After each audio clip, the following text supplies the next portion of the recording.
Episode 289 उनकी मतलब ईशानी और मोक्ष से था। फिर वो बोले, पर इससे पहले मुझे कुछ सच बताना है।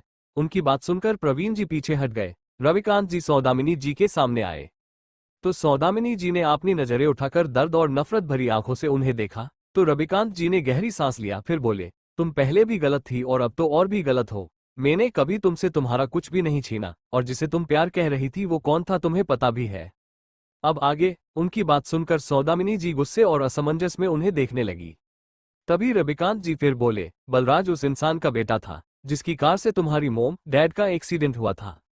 पहले बलराज और तुम्हारे डैड के बीच बिजनेस डील था, एक तरह उनकी दोस्ती थी। पर बलराज का डैड तुम्हारी डैड की सारी प्रॉपर्टी चाहता था, इसलिए वो अंदर से अंकल की प्रॉपर्टी को खोखला कर रहा था। पर जब अंकल को पता चला कि बलराज का डैड कई सारी इलीगल धंधे में शामिल है, तब अंकल ने उससे दोस्ती तोड़ दिया और इसी गुस्से में बलराज के डैड ने अपने कार से अंकल की कार को टक्कर मार दिया। अंकल ऑन द स्पॉट मर गए थे। बलराज के डैड भी कार में जोर से टक्कर लगने की वजह से मर गए थे।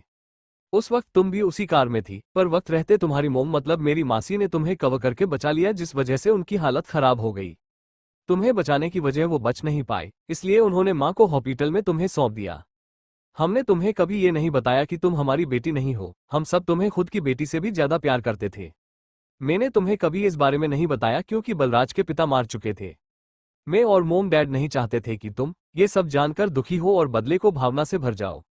जब तुमने बताया कि तुम किसी से प्यार करती हो तो मुझे कोई प्रॉब्लम नहीं थी, पर जब मैंने सारी सच्चाई के बारे में पता लगाया तब मुझे पता चला कि वो उसी घटिया इंसान का बेटा है।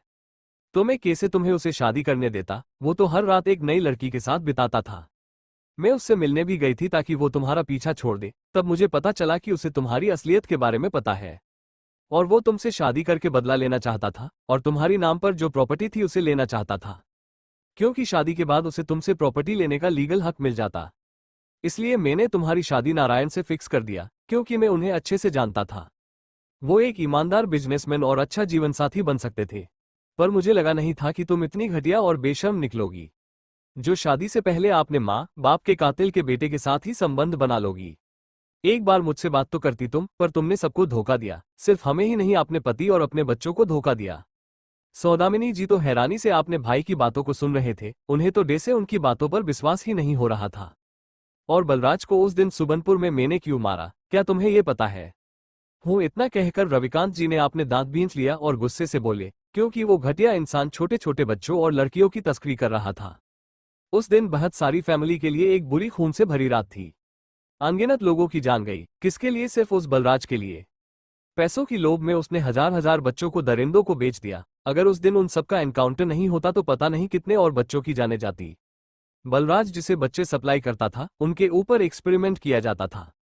उन्हें कितने दिनों तक भूखा रखा जाता था, फिर उनके बॉडी में ड्रग्स और जहर इंजेक्ट किया जाता था, सिर्फ उन्हें स्ट्रोक बनाने के लिए, ताकि वो उन गैंग्स और बड़े राज परिवारों के लिए ह्यूमन शील्ड का काम कर सके। इसलिए अनगिनत लड़कियों को दूसरी देश बेचा गया था। जो भी मना करते थे उन्हें मार दिया जाता था। और इन सब में वो बलराज शामिल था, और उसमें राजस्थान के सिन्हा राज परिवार भी शामिल था। और उस दिन सुबनपुर से भी वो 500 बच्चे और लड़कियों को बाहर भेजने वाले थे। और उन बच्चे में से एक था समीर, जिसे बलराज ने उठा लिया था। ये बात सुनकर सब हैरानी से दादाजी को देखने लगे। सिर्फ दादी माँ सुकेत जी और आरती जी को छोड़कर, क्योंकि उन्हें उस बारे में सब कुछ पता था। जब वो आरती बहू के साथ हॉस्पिटल से घर आ रहा था, वो इतना वीक था कि वो तो उस वक्त बेहोश था। सिर्फ 4 साल का था वो। उस वक्त में मेहरा फैमिली की बिजनेस के साथ साथ आर्मी में भी कुछ पावर होल्ड करता था। इसलिए ये तो अच्छा हुआ कि मैंने आर्मी और कुछ पॉलिटिकल पार्टी से मदद मांगा। 4 दिन बाद हमें उनका सुराग मिला, और उस रात सुबनपुर में बहुत सारे लोग मारे गए थे, क्योंकि उन गैंग लोगों ने और उस बलराज ने पकड़े जाने की डर से वहां जगह जगह बॉम्ब ब्लास्ट करवा दिया था। कुछ बच्चे भी उसमें मारे गए जिन्होंने ये दुनिया भी नहीं देखा था। अगर मैं उस दिन बलराज को नहीं मारता तो बाकी बच्चे और समीर भी आज जिंदा नहीं होता। और जिस प्रॉपर्टी के बारे में तुम बात कर रही थी, उसे तो अंकल ने इस तरह बनाया था कि सभी प्रॉपर्टी शादी के बाद तुम्हारे पति को मिलता, और शायद वो प्रॉपर्टी नारायण के नाम पर होगा, पर मैंने उसे भी कुछ नहीं बताया था। तुम्हारी लालची स्वभाव से मैं डराता था, इसलिए मैंने कभी तुम्हें नहीं बताया। पूरी कहानी बताने के बाद दादाजी गुस्से और नफरत से सौदामिनी को देखने लगे। उन्हें खुद से भी नाराजगी थी कि क्यों उन्होंने पहले ही इन सब पर ध्यान नहीं दिया। वहीं पूरा सच जानकर सौदामिनी जी हैरान थी। उन्हें अब थोड़ा पछतावा हो रहा था। क्या सच में उन्होंने अपने ही माँ बाप की कातिल के बेटे से प्यार किया था? अगर उसका भाई सच कह रहा है तो इसका मतलब बलराज ने जो कुछ भी उसे कहा था वो सब कुछ झूठ था। तभी जी की आंखों से आंसू बह गए। वो नारायण जी की तरफ देखकर बोले, मुझे माफ करना नारायण। मुझे लगा था ये शादी के बाद सुधर जाएगी, पर मुझे नहीं पता था कि इसकी जिंदगी सुधारने के चक्कर में मैं आपकी जिंदगी बर्बाद कर रहा हूँ। किसी और से अगर तुम शादी करते तो वो जिंदगी अच्छी होती। काम से कम इस जैसी घटिया धोखेबाज लड़की के साथ तो तुम्हारी जिंदगी बर्बाद नहीं होता। उनकी बात सुनकर नारायण जी ना में सिर हिलाकर बोले, इसमें आपकी कोई गलती नहीं है। ऐसे भी अब इस बात से कोई फर्क नहीं पड़ता। मेरे जिंदगी में मेरे दोनों बच्चे मेरे लिए सबसे जरूरी है। इस औरत ने तो कभी दोनों बच्चों को प्यार नहीं दिया, इसलिए उन्हें भी सौदामिनी से क्या होगा आगे इससे कोई मतलब नहीं होगा। इसने कई बार आप सबको मारने की कोशिश की है, अब आप सब डिसाइड कीजिए आप उसे क्या पनिशमेंट देंगे। नारायण जी को थोड़ा दुख तो था, पर इससे ज्यादा कुछ भी नहीं, क्योंकि सौदामिनी जी ने काम ही ऐसा किया था। उन्होंने सौदामिनी जी से प्यार करने की बहुत कोशिश किया था। शादी के बाद उन्होंने सौदामिनी जी को पूरी तरह से अपनाया था, पर सौदामिनी जी की तरफ उन्हें उनकी प्यार के बदले में कभी प्यार नहीं मिला। इसलिए उन्होंने तो कब का उम्मीद ही छोड़ दिया। 2 बच्चों के होने के बाद उन्हें लगा था सौदामिनी जी बदल जाएंगी, पर सौदामिनी जी कभी नहीं बदली, इसलिए अब उन्हें सौदामिनी जी से कोई मतलब नहीं था। वहीं अपने पति की बात सुन मार सौदामिनी जी की आंखों से आंसू बहने लगे। उन्होंने कभी नारायण जी को और अपने बच्चे को प्यार नहीं दिया, क्योंकि वो बलराज को भूल नहीं पाए और यशराज भी अकेला बड़ा ही रहा था। इसलिए उन्हें लगा उनकी बच्चों से ज्यादा यशराज को उनकी जरूरत है। इसलिए उन्हें अपने बच्चों से लगाव नहीं हुआ, पर अब वो समझ रही थी कि एक घटिया इंसान की चक्कर में उन्होंने सब कुछ खो दिया है। नारायण जी बोले, अब जब इतना कुछ हो गया है तो तुम्हें डाइवोर्स देना मेरे लिए सबसे अच्छा होगा। मैं नहीं चाहता हूं कि तुम्हारी मनहूस कदम फिर से मेरी घर में पड़े या मेरे बच्चों की जिंदगी में पड़े। आज से हम में से किसी का भी तुमसे कोई रिलेशन नहीं है। उनकी बात सुनकर सौदामिनी जी हैरान हो गई। वो जन्म पर खुद को घसीटते हुए आगे गई और नारायण जी की पैर को पकड़ते हुए बोली, मुझसे गलती हो गई है, प्लीज मुझे माफ कर दीजिए। मैं कहाँ जाऊंगी, आप सब मेरी फैमिली हो, मैं आपको छोड़कर कैसे रह सकी हूँ। इस उम्र में अगर डाइवोर्स हुआ तो उनके पास तो पूछने वाला भी कोई नहीं रहेगा। पर नारायण जी ने गुस्से में उनकी हाथ को पैर से झटक दिया। तो सौदामिनी जी आपने बेटे की तरफ देखकर बोली, बेटा क्या तुम भी अपनी माँ को माफ नहीं करोगे। उनकी बात सुनकर संजय जी को पहली बार लग रहा था कि उनकी माँ सियसिया है, पर वो भी उन्हें माफ नहीं कर सकते थे। उन्होंने सौदामी जी से अपना मुंह फेर लिया और बोले, क्यों, आपका नाजायज बेटा तो है ना, आप उसके पास चली जाइए। आज तक सिर्फ उसके लिए ही तो आप इतने गलत काम करती आए हो, अब उसके पास जाकर रहिए। संजय जी की बात सुनकर सौदामिनी जी का चेहरा शर्म से लाल हो गया। तभी समीर बोला, जाइए वहीं जेल में जाकर अपनी करतूतों के बारे में सोचना। अगर आपके बेटे के अंदर दम है तो वो आपको छुड़ा कर ले आए जेल से।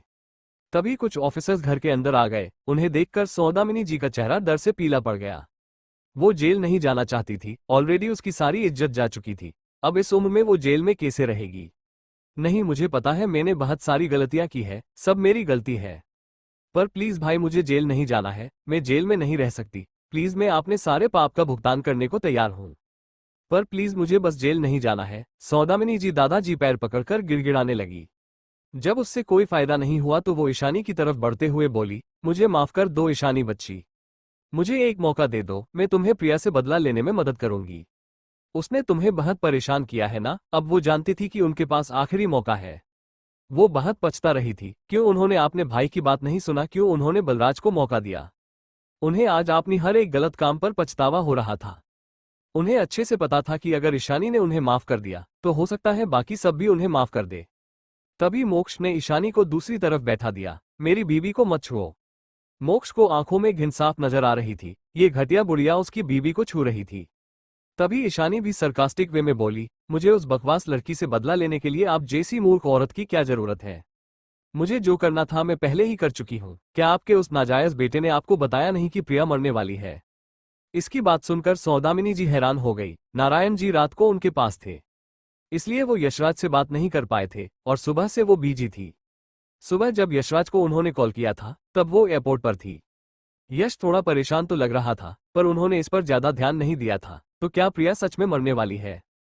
तभी दर्शित बोला, आप लोग खड़े क्यों हैं, इन्हें लेकर जाइए यहां से। उसकी बात सुनकर 2 लेडी पुलिस ऑफिसर आगे आ गए और दोनों ने सौदामिनी जी को पकड़ लिया। सौदामिनी जी जितना हो सकते चिल्ला रही थी, पर इससे किसी को कोई फर्क नहीं पड़ा। बाहर जाते ही वो बेहोश हो गई। तो दोनों लेडी ऑफिसर उन्हें घसीटकर गाड़ी में डाल दिया। वहीं पुलिस के जाने के बाद नारायण जी भी जाना चाहते थे, पर रविकांत जी ने उन्हें रोक दिया। अब बस उन्हें उस यशराज की चिंता थी। वो यशराज को भी जल्दी जेल में भेज देना चाहते थे।